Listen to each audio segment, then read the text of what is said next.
I was already counting compressions when the general's voice cut through the room. "Corpsman, keep going. You're doing it right." For a second, no one moved. The music had stopped.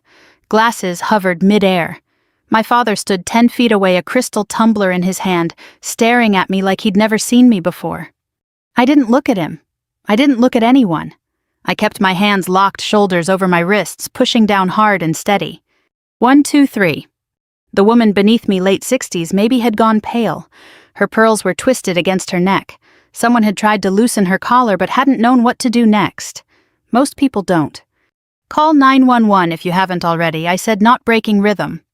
A man in a gray suit nodded too quickly. "Already did. They're on their way." "Good, stay back, give her air." I tilted her head, checked for breath again. Nothing. No rise in the chest, no response. 30 compressions, I said quietly to myself. Then breaths. I'd said those words 100 times in training. Intense, in dust, in rooms that didn't look anything like this one, with its chandeliers and polished marble, and a string quartet that had gone silent in the corner. I counted again. 1, 2, 3. 20 minutes earlier, I'd been holding a tray. That's the part people remember when they tell the story now. Not the woman's name, Margaret, I learned later. Not the way the room smelled faintly of citrus and expensive whiskey. Not the way my hands ached afterward. They remember the tray. My father had placed it in my hands himself. Just help with the drinks, he'd said, like it was the most natural thing in the world. He hadn't raised his voice, he never did, he didn't have to. He'd looked me up and down first, my uniform pressed clean ribbons, aligned shoes polished until I could see the reflection of the ceiling lights. Then he'd smiled just a little the way he used to when I was a kid, and he thought I didn't understand something. "Glorified medic," he'd added just loud enough for the couple beside him to hear. "Let's not make a scene tonight." I remember the woman next to him giving a polite laugh, not unkind, just agreeing with the tone of the room. I didn't argue. I took the tray. And I smiled. The house sat on a hill outside Austin, the kind of place people slowed down to look at when they drove by. White stone-wide windows, a long driveway lined with trimmed oaks. My father had bought it 5 years ago after his company went public. He'd invited half the city that night, investors, politicians, a few military names I recognized from articles and briefings, including the general. I hadn't known he'd be there until I saw him across the room, tall, composed, speaking quietly with a small group near the bar, 4 stars on his shoulders, the kind of presence that shifts a room without trying. I'd kept my distance. Not because I was intimidated, because I was working. "White wine?" I'd asked a man near the piano. "Thank you," he said, taking a glass. His eyes flicked to my uniform. "You in the service?" "Yes, sir." He nodded, approving. "Good, good." Then he turned back to his conversation. That was the night in a sentence. I moved from group to group, refilled glasses, stepped around conversations that had nothing to do with me. My father didn't introduce me. Not as his daughter. Not as anything. 30. I paused, tilted her head again, and gave 2 breaths. Her chest rose slightly this time. That was something. "Come on," I murmured. "Stay with me." When I went back to compressions, I noticed the general had moved closer. Not interfering, just watching, his eyes steady, taking in each movement. "You're centered," he said quietly, almost to himself. "Good depth." I nodded once without looking up. Around us, people had formed a circle, but it wasn't tight anymore. They'd stepped back just like I'd asked. Space, air, room to work. My father hadn't moved. He was still holding that glass. I hadn't planned to come that night. That's the truth. My mother had called a week earlier, her voice softer than usual. "He asked if you'd be there," she said. "Did he?" I'd replied. A pause. "Well, I think he assumes you will be." That sounded more like him. I'd been back stateside for 3 months. Shore duty for the first time in years. The kind of assignment that lets you sleep in a real bed shop for groceries, pretend life is simple again. It doesn't take long to remember it isn't. Just for an hour, my mother added, it would mean a lot. To her, I knew. So I'd said yes. I'd pressed my uniform, checked my ribbons, polished my shoes. Old habits. Respect for the room even if the room didn't return it. Keep your elbows locked, the general said, now still calm. Let your body weight do the work. I've got it, sir, I answered just as steady. He nodded. No correction, just acknowledgement. That mattered. More than anything my father had said all night. EMS is 2 minutes out, someone called from across the room. Good, I said, we'll keep going. I finished another cycle, checked again. A flicker. It was small, barely there. But I felt it. Wait, I said, pressing fingers to her neck. I've got a pulse. The words moved through the room like a shift in weather. She's breathing, someone asked. Not yet, I said, but she's coming back. I adjusted her position, kept her airway open. Stay with me, Margaret, I said, though I hadn't known her name until someone whispered it beside me. Margaret, can you hear me? A shallow inhale. Then another. When the paramedics came in, they moved fast but controlled. One of them glanced at me, then at the general. Status. Pulse regained, I said. Assisted breathing, no obvious trauma. They nodded, taking over with practiced ease. Good work, one of them added quietly. I stepped back finally. My hands were steady, but I could feel the strain in my shoulders now, the dull ache setting in. The room began to breathe again. Conversations returned in low murmurs. The quartet didn't start up, but someone turned the music back on softer this time. I wiped my hands on a napkin someone handed me. And then, for the first time since it started, I looked up. At my father. He was still in the same place. But something had changed. The confidence he wore so easily earlier, the ease of someone who controlled every detail of the night, had slipped. Not completely. Just enough. He met my eyes. Opened his mouth. Closed it again. The general stepped toward me, then adjusting his jacket slightly. Corpsman, he said, not loudly but clearly enough for those nearby to hear. You handled that exactly right. Thank you, sir, I replied. He held my gaze for a second longer. Then he nodded once. That was it. One sentence. One acknowledgement. But in that room, in that moment, it was more than enough. Behind him, I saw my father's hand tighten slightly around his glass. Not shaking. Just still. For the first time all evening, he didn't have anything to say. And I realized, standing there in the middle of his perfect party, that I didn't need him to. I left before the music picked back up. Not in a hurry. Not making a point of it. I simply set the empty tray down on a side table, thanked one of the staff for the napkin, and walked out through the same front door I'd come in. No one stopped me. Outside, the night air felt different, cooler than I expected, carrying the faint scent of cut grass and something distant like rain that hadn't quite decided whether to arrive. The driveway lights cast long shadows across the stone path. Cars lined both sides, polished and quiet, as if they were waiting for something to be resolved before they moved again. I stood there for a moment, letting my shoulders drop. Then I took a breath. My hands were still tingling slightly from the compressions. That always happened. It wasn't nerves, it was muscle memory unwinding, the body letting go after doing exactly what it was trained to do. A voice behind me said, "You did good in there." I turned. My mother stood just inside the doorway, her wrap pulled close around her shoulders. She looked smaller than I remembered. Or maybe I was seeing her more clearly now. "Thanks," I said. She stepped out onto the porch, closing the door quietly behind her. For a moment, we both looked back through the glass. Inside, people were moving again, conversations restarting in cautious tones. The kind of careful normal that follows something no one quite knows how to talk about. "Your father," she began. I shook my head gently. "It's okay." She studied my face, searching for something hurt, maybe. Or anger. "I didn't say anything," she said softly. "I know." That had always been the way between us. She didn't interfere. She smoothed things over. She hoped things would settle on their own. Sometimes they did. Most times they didn't. He was proud, she added after a moment, almost as if she were convincing herself. I didn't answer right away. Instead, I leaned lightly against the porch railing, looking out toward the long stretch of driveway that led down to the road. I remembered riding my bike there as a kid, trying to make it to the bottom without braking. My father standing at the top once watching, telling me to be careful but not coming down. He didn't look proud, I said finally.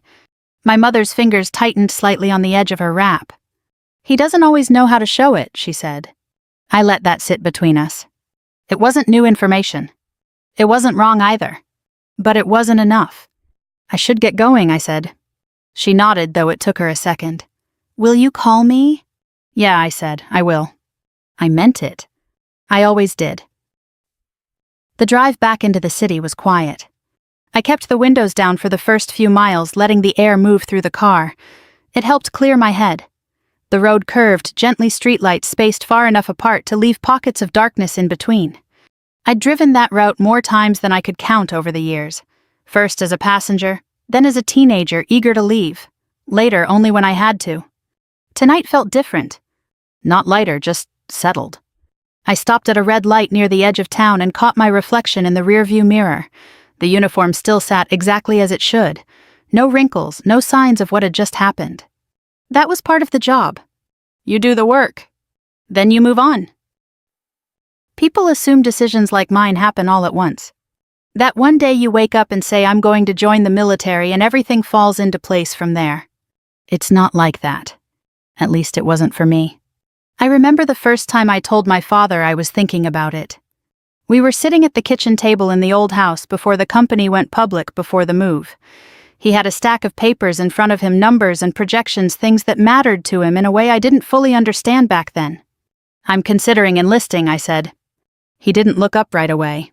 When he did, his expression was calm. Too calm. In what capacity, he asked. Medical, I said. Corpsman training. He leaned back slightly, folding his hands. Why, he asked. It wasn't curiosity. It was evaluation.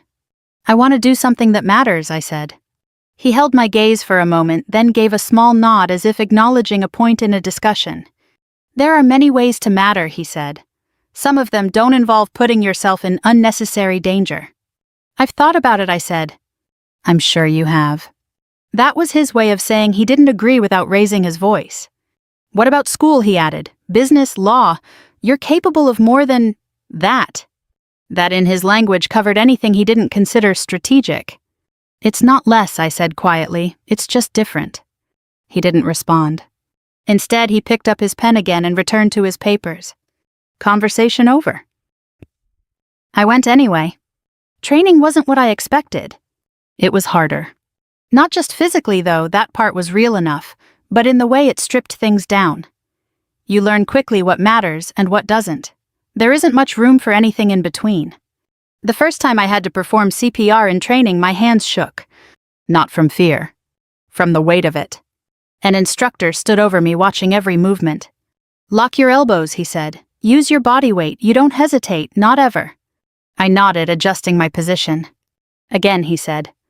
We practiced until the motion felt automatic, until the counting ran in the background of everything else.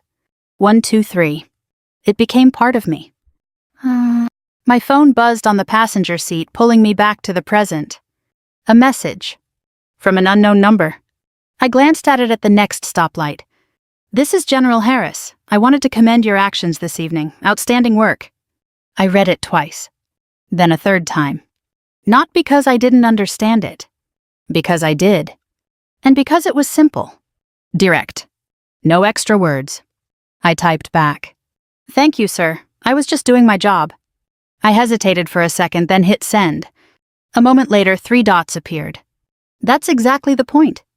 I let out a small breath I hadn't realized I was holding. Then I set the phone down and drove on. By the time I reached my apartment, the city had settled into its usual rhythm. A few lights still on in neighboring buildings. A couple walking a dog down the sidewalk. Ordinary things. I parked, turned off the engine, and sat there for a moment in the quiet. The night replayed itself in pieces. The tray. The words. The moment on the floor. The general's voice. My father's silence. I didn't feel victorious. That's the thing people don't always understand. There wasn't a sense of winning. Just a kind of clarity. I opened the car door and stepped out. Tomorrow things would go back to normal. Work, routine, the steady pace of days that don't make headlines. But something had shifted. Not in the world. In me. And maybe in time in him. People hear the word medic and picture a bag with a red cross on it. Bandages, maybe a stethoscope, someone who shows up after the hard part is over. That's not how it works. Not where I trained. Not where I served. The first lesson they teach you isn't about tools. It's about time. You don't have it, our instructor said on day one, pacing in front of a line of us still trying to figure out how to stand at attention without locking our knees. You think you do, you don't. He stopped in front of me. When something goes wrong, you act. Not after you think about it. Not after you ask permission. You act. He tapped his watch. Seconds, he said. That's what you're working with. Training started before sunrise and didn't end when the sun went down. We learned how to move fast without rushing, how to see what mattered and ignore what didn't, how to keep your hands steady when everything else around you wasn't. They didn't ease us into it. They dropped us in. Simulations first. A mannequin on the floor, no pulse. Go, the instructor said. You move. Check airway, check breathing, start compressions. 1, 2, 3. At first it feels mechanical, like you're following a list. Then they start adding noise. Shouting, alarms, people talking over each other. You're losing him. Do something. Medic. Your job is to ignore all of it. Focus. Hands, pressure, rhythm. 1, 2, 3. They make it harder. Lights off, flashing strobes, someone grabbing your shoulder. Is he going to make it? You don't answer. You keep going. The first time it wasn't a simulation, I knew the difference before I even saw him. It's in the air. A kind of stillness that doesn't belong. We were stateside part of a joint training exercise, routine, controlled. Until it wasn't. A soldier went down during a drill, no dramatic fall, just stopped. By the time I reached him, someone was already calling for help. He's not breathing, they said. I dropped to my knees, hands in place. 1, 2, 3. There's a moment right at the beginning where your mind tries to catch up, to ask questions, to figure out what happened. You don't let it. You stay with what you know. Pressure, depth, count. 1, 2, 3. Someone knelt beside me ready with equipment, another cleared space. No one panicked. That's the difference training makes. We worked together without talking much. Minutes passed. Or seconds. It's hard to tell. Then, a breath. Small, shallow. But there. Pulse, I said. The word felt solid in my mouth. We stabilized him, got him on a stretcher, sent him out. Later, someone told me he made it. I didn't celebrate. I just wrote the report. You learn over time that the job isn't about being the hero. It's about being the one who moves when no one else does. Sometimes that's enough. Sometimes it isn't. You carry both. My father never asked about any of it. Not really. He'd ask where I was stationed, how long I'd be gone, when I'd be back. Logistics. Timelines. Things that fit into a calendar. Once after I'd been in for about a year, he asked, "Are you learning anything useful?" I remember that clearly. We were on the phone. I was sitting on a bench outside the barracks watching the sun come up over a row of low buildings that all looked the same. Yes, I said. Like what? I thought about explaining. About telling him how to recognize when someone's airway is blocked. How to stop bleeding with whatever you have on hand. How to stay calm when everything around you isn't. Instead, I said how to help people. There was a pause. I see, he said. He didn't ask anything else. Back at my apartment the next morning, I woke up early out of habit. The light through the blinds was soft, the kind that makes everything look a little slower than it is. I made coffee, sat at the small table by the window. My phone buzzed again. Another message from the general. I'd like to put in a formal commendation, if that's all right with you. I stared at the screen for a moment. Formal commendations aren't something you chase. They're something that happen around you. Yes, sir, thank you, I typed back. A few seconds later. Well earned. I set the phone down. Took a sip of coffee. Looked out at the street below. People were starting their day, walking to cars, heading to work, doing the ordinary things that fill up most of life. That's what the job is for. Those ordinary moments. Keeping them going. Around noon I got another message. This one from my mother. She's stable, the woman from last night. Her husband called the house. He wanted to thank you. I read it twice. Then I replied, I'm glad she's okay. A moment later, your father is home. That was all she said. I didn't respond right away. I didn't know what there was to say. In training, they tell you something else too. It's not in the manuals. It's not written down anywhere official. But you hear it enough that it sticks. People will underestimate you, one of my instructors said once, leaning against a wall after a long day. Not because you can't do the job, because they don't understand it. He shrugged. That's fine, understanding isn't required. He pushed off the wall, heading toward the door. Doing it is... I finished my coffee. Got dressed. Checked my gear out of habit, even though I wasn't deploying anywhere that day. Then I picked up my phone again. Scrolled to my father's name. Paused. Then locked the screen. Not yet. Some things don't need to be rushed. Some things are better left to settle on their own.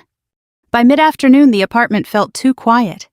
That happens sometimes after a night like that. Not because anything is wrong, but because everything is still settling. Your body's caught up, but your mind hasn't quite finished sorting it out. I cleaned the kitchen, wiped down the counters that were already clean, checked my phone more than I needed to. Nothing new. Around 3, I stepped outside. The air had warmed up, a few clouds drifting slow across a bright Texas sky. Neighbors going about their day, someone mowing a lawn, a kid riding a bike in uneven circles, a woman walking her dog past the row of mailboxes. Ordinary. It grounded me. I walked a few blocks, hands in my pockets, letting the rhythm of it settle things further. Past a small diner I'd been meaning to try, past a hardware store with a faded sign, places that had been there long before I arrived and would be there long after. Life moves on. It always does. The call came just as I was heading back. Ma'am. Yes. This is Travis County EMS. We spoke briefly last night at the residence on Barton Creek Road. I leaned lightly against the side of a parked car. Yes, I remember. We wanted to update you on the patient you assisted. Margaret. She's stable, he said. They've got her at St. David's, cardiac event. You bought her the time she needed. I closed my eyes for a second. Thank you, I said. No thank you, he replied. We see a lot of situations where people hesitate. That didn't happen last night. No, I said quietly, it didn't. We ended the call. I stood there a moment longer, then pushed off the car and headed home. That evening, I sat down with a legal pad and wrote out what I remembered. Not because anyone had asked me to. Because that's what you do. Time, position, initial condition, actions taken. I wrote in clear, steady lines. No pulse, no breathing. Initiated CPR. 30 compressions, 2 breaths. Continued until pulse regained. Simple. Accurate. Enough. When I finished, I set the pen down and looked at the page. There's a kind of peace in writing things down like that. It puts edges around an event. Keeps it from spreading into everything else. Around 7, my phone buzzed again. My mother. I let it ring once more than usual before answering. Hi, I said. Hi, she replied. Her voice sounded steadier than the night before. I hope I didn't catch you at a bad time. No, I said. I was just at home. A pause. I spoke to Margaret's husband, she said. He called again this afternoon. He was very grateful. I'm glad, I said. He said the doctors told him that if no one had started compressions when you did... She didn't finish the sentence. She didn't need to. How's she doing, I asked. Stable. They're monitoring her. He thinks she'll be able to come home in a few days. That's good. Another pause. He also asked for your number, she added. I thought about that. Did you give it to him? No, she said. I told him I'd ask first. Thank you. If you're comfortable, I can pass it along. I nodded even though she couldn't see me. That's fine. I will, she said. We sat in silence for a moment. There was something else there. I could hear it. Your father, she began again. I exhaled softly. Yeah. He hasn't said much today, she said. He canceled his meetings. That got my attention. He never does that, I said. I know. What is he doing? Walking, she said. Around the house, outside, just walking. I pictured it. The long driveway, the back patio, the rooms that were too large for quiet. He asked about you, she added. I didn't respond right away. What did he ask? I said finally. He wanted to know where you learned to do that, she said. Last night. I let out a small breath. What did you tell him? The truth, she said, that you've been doing it for years. Did he say anything? No, she said. He just nodded. After we hung up, I sat for a while with that. Not the praise. Not the outcome. The question. Where did you learn to do that? It was the first time I could remember him asking anything about what I actually did. Not where. Not when. What? It was a small shift. But it was there. The next morning I reported in for my scheduled duty. The base was quiet in that familiar way, ordered, efficient, a place where everyone knew their role and did it without needing to be told twice. I checked in with the senior chief, reviewed the day's assignments, and moved through the routine that had become second nature. Vitals. Charts. Follow-ups. Nothing dramatic. That's most days. And that's a good thing. Around mid-morning, one of the younger sailors approached me. "Hey," he said, a little hesitant. "You were at that event last night, right? The one off Barton Creek." I looked up from the chart I was reviewing. I was. "I saw something about it this morning," he said. "Someone posted a clip. Not the whole thing, just part of it." I felt a small tightening in my chest. "What part?" I asked. He pulled out his phone, tapped a few times, and turned the screen toward me. It was shaky footage. A circle of people, movement, voices. And then, me. On the floor. Counting. Hands steady. The general stepping into frame. No audio on his words. Just the moment. I watched for a few seconds, then handed the phone back. "That's me," I said. "Yeah," he said, "it's something." "It's just the job," I replied. He nodded, though I could tell he didn't fully understand. That was all right. He didn't need to. By the end of the day, the clip had spread. Not everywhere, but enough. Enough that people were talking about it in low voices in hallways. Enough that a few extra nods came my way. Enough that the story had started to move beyond the room it happened in. I didn't chase it. I didn't avoid it. I let it pass through. That evening, as I was packing up to leave, my phone buzzed again. A text. From my father. I stared at the name for a long moment. Then I opened it. "Can we talk?" No extra words, no explanation. Just that. I read it once. Then again. Outside, the sun was starting to dip, casting long shadows across the base. I slipped the phone back into my pocket. Not answering right away. Not ignoring it either. Some conversations matter more when you take your time walking into them. I didn't answer my father that night. Not because I was avoiding him. Because I wanted the moment to settle into something real before we tried to talk over it. Too soon, and it would turn into what it had always been, him explaining me, listening, nothing changing. Some things need a little space to take shape. The next morning, I was already halfway through my shift when I got the message.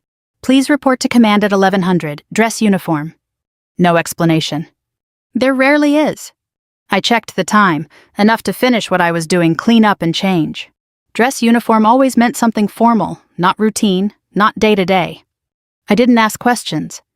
I finished my rounds, handed off my notes, and headed to the locker room. Standing in front of the mirror, I adjusted my jacket. Every line in place, ribbons aligned, shoes already polished. I'd worn this uniform the night of the party. But this felt different. Not because of how it looked. Because of what it carried with it now. I took a breath. Then I stepped out. Command was in a low building near the center of base. Clean lines, no excess. The kind of place where things happen quietly but matter. A petty officer met me at the entrance. "Ma'am," he said, nodding, "they're expecting you." I followed him down a hallway that smelled faintly of polish and paper. We stopped outside a conference room. He knocked once, then opened the door. "Corpsman on deck." I stepped inside. There were 5 people in the room. 2 I recognized from the medical unit. 1 from command. And at the far end of the table, the general. He stood when I entered. Not abruptly, not formally. Just stood. "Corpsman," he said with the same calm tone I'd heard the night before. "Sir," I replied, stepping forward. "Please," he said, gesturing to the chair across from him. "Have a seat." I did. The others remained standing for a moment longer, then took their seats as well. A folder lay on the table in front of me. Closed. The general rested his hands lightly on the back of his chair. "I won't take much of your time," he said. "You've already given more than enough of it this week." There was a slight shift in the room, attention tightening, everyone aware this wasn't routine. I reviewed the reports, he continued. From EMS, from the hospital, from your command. He paused, and I watched the footage. I kept my expression steady. Yes, sir. You acted immediately, he said. You maintained proper technique under pressure. You gave that patient the time she needed. He wasn't praising. He was stating facts. That mattered more. That's your training, he said. Yes, sir. And your judgment. I didn't answer that. He let the silence sit for a moment. Then he nodded slightly as if confirming something to himself. Open the folder, he said. I reached forward and did. Inside was a single document. Formal, clean, precise. A commendation. I read the first line, then the second. My name. My unit. A summary of actions taken. Recognition of performance. I didn't rush through it. I took my time. When I finished, I closed the folder gently. Sir, I said. That's for you, he replied. Official recognition. It will be entered into your record. Thank you. He inclined his head slightly. Then, after a brief pause, he said something that wasn't written anywhere on that page. Moments like that don't announce themselves, he said. They don't give you time to prepare. You either step in or you don't. His gaze held mine. You did. I nodded once. Yes, sir. He took a breath, then shifted slightly as if moving from formal to something else still controlled but more personal. I spoke with the patient's family this morning, he said. She's awake, alert, asking questions. A small release in my chest. That's good to hear, sir. They asked about you, he added. I told them what I'm telling you now. I waited. That you did your job, he said. Exactly the way it's meant to be done. There it was again. Not heroics, not exaggeration. Just the truth. The meeting ended shortly after. No ceremony, no applause. Just a few nods, a handshake, and the quiet understanding that something had been acknowledged. As I stood to leave, the general stepped slightly to the side, allowing the others to move past us. Corpsman, he said. I stopped. Yes, sir. He lowered his voice just enough that it stayed between us. There will be people who misunderstand what you do, he said. That doesn't change its value. I held his gaze. No, sir. He studied me for a moment longer. Then he gave a single decisive nod. That will be all. Outside, the sunlight felt sharper, clearer. I walked across the base at an easy pace, the folder tucked under my arm. No rush. No need to check my phone. Just walking. It buzzed anyway. I didn't look at it right away. I waited until I reached the shade of a tree near the edge of the lot. Then I pulled it out. My father. I heard you're being recognized today. I read the message once. Then again. There was no question in it. Just information. I typed back. Yes. The reply came quicker this time. Can we meet? I stared at the screen. The same words as the night before. But they felt different now. Less uncertain. More deliberate. I thought about the long driveway, the quiet rooms, the way he'd stood there, glass in hand, watching something he hadn't expected. I thought about the question my mother had told me he asked. Where did you learn to do that? I typed. Tomorrow, coffee. A pause. Then, all right. I slipped the phone back into my pocket and continued walking. No rush. No need to rehearse what I would say. This wasn't about proving anything anymore. That part had already happened. Quietly. On a marble floor. In front of a room that had gone still. For the first time since the party, I felt something settle fully into place. Not pride. Not relief. Something steadier. A sense that whatever came next wouldn't need to be forced. It would just unfold. We met at a place I'd passed 100 times and never gone in.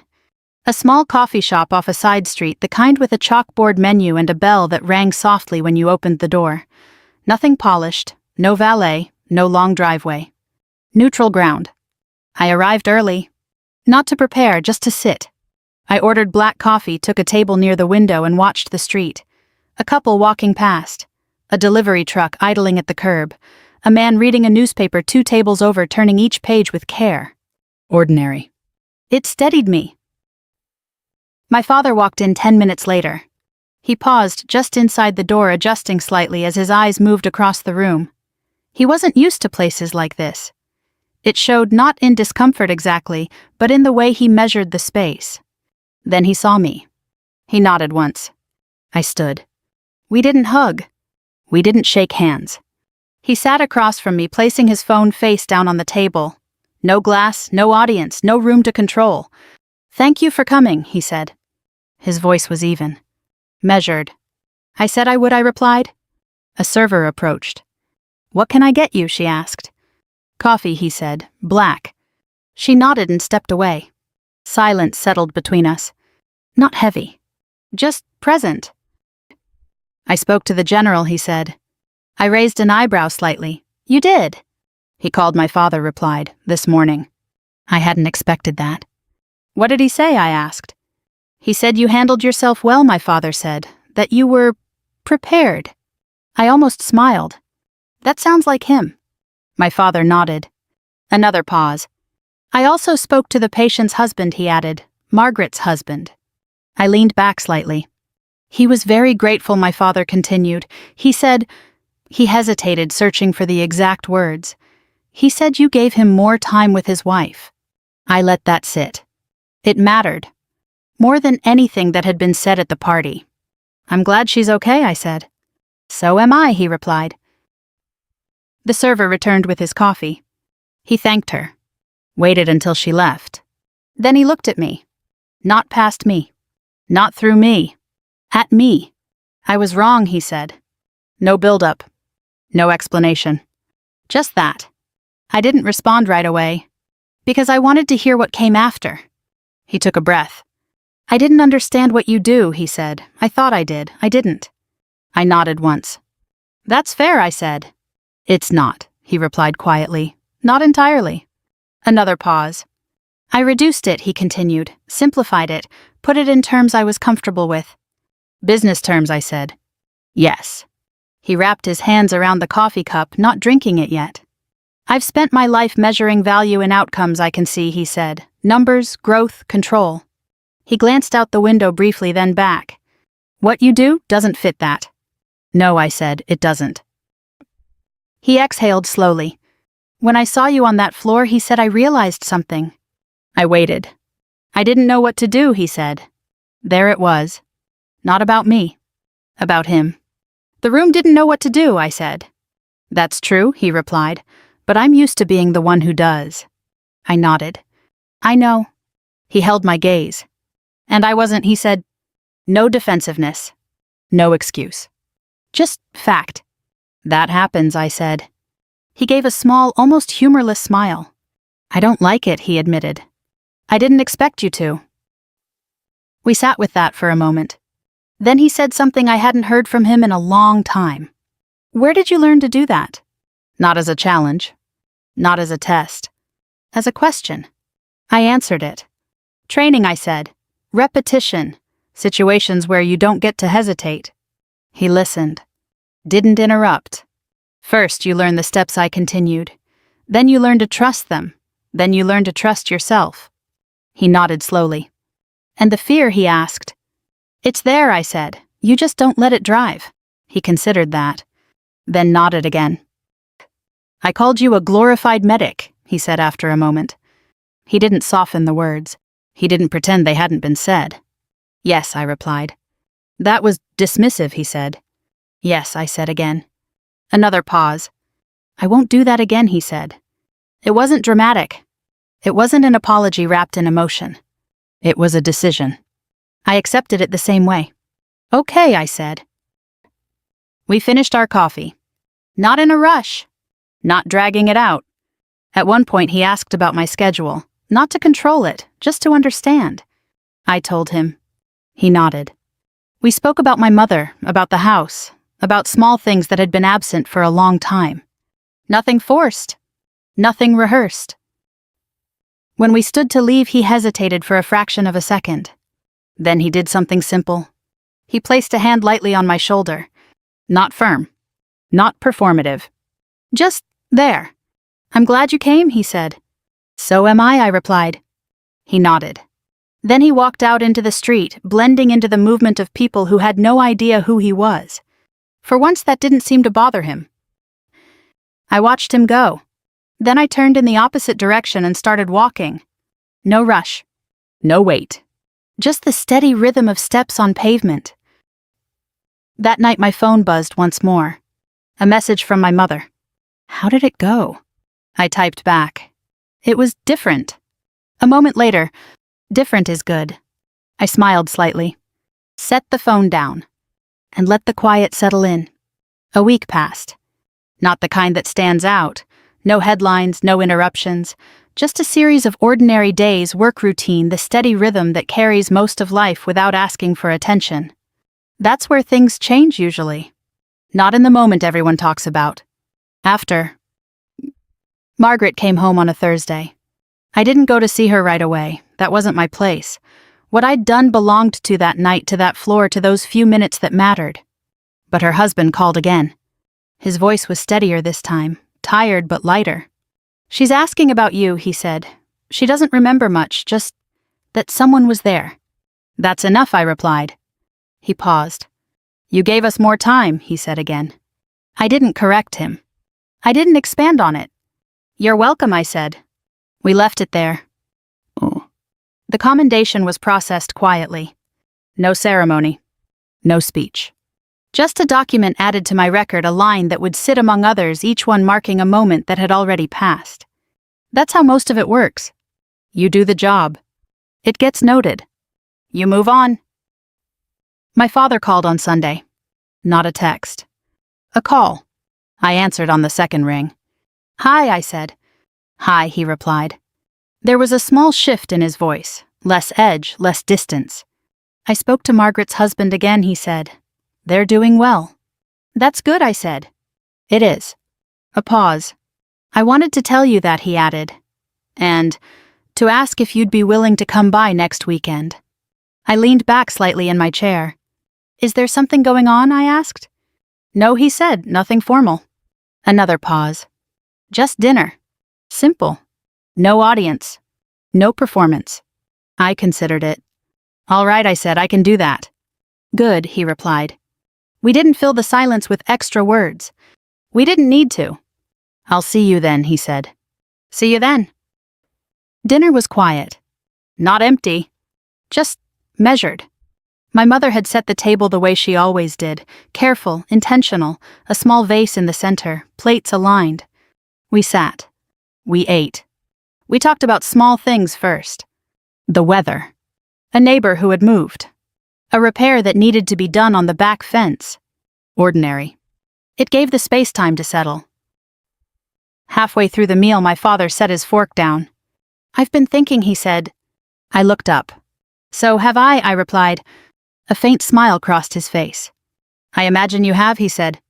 He folded his hands on the table. I spent a long time believing that if I couldn't measure something, it wasn't significant, he said. That if it didn't show up in a report or a balance sheet, it was secondary. I nodded. I know. He met my eyes. I don't believe that anymore, he said. It wasn't said loudly. It wasn't emphasized. But it landed. All right, I said. I'm still learning how to understand what you do, he continued, but I'm not dismissing it anymore. That's a good place to start, I said. He nodded. Yes, he agreed, I think it is. After dinner, we moved to the living room. No music. No guests. Just the three of us. At one point, my mother excused herself to clear the dishes, leaving us alone. My father looked at the bookshelf across the room, then back at me. I told someone this week that my daughter is in the Navy, he said. I waited. I didn't add anything to it, he said. I didn't qualify it. I didn't explain it away. I let a small breath out. That's enough, I said. He nodded once. Yes, he said, I think it is. When I left that night, the driveway looked the same as it always had. The lights. The trees. The long stretch leading down to the road. But it felt different. Not because the place had changed. Because something in it had. On the drive home, I thought about the moment on the floor. The count. The breath. The way the room had gone still. And the sentence that had followed. You're doing it right. It wasn't dramatic. It wasn't meant to be. But it had shifted everything that needed shifting. Not just for me. For him. People talk about revenge like it's something loud. Something that announces itself. Something that leaves no doubt about who won. That's not how it felt. There was no victory. No triumph. Just alignment. A moment where what I did and who I was finally matched in a way that didn't need to be explained. If you've ever been underestimated, if you've ever had someone reduce what you do to something smaller than it is, you don't need to argue. You don't need to convince. You just need to be ready when it matters. Do the work. Hold the line. Let the moment speak for you.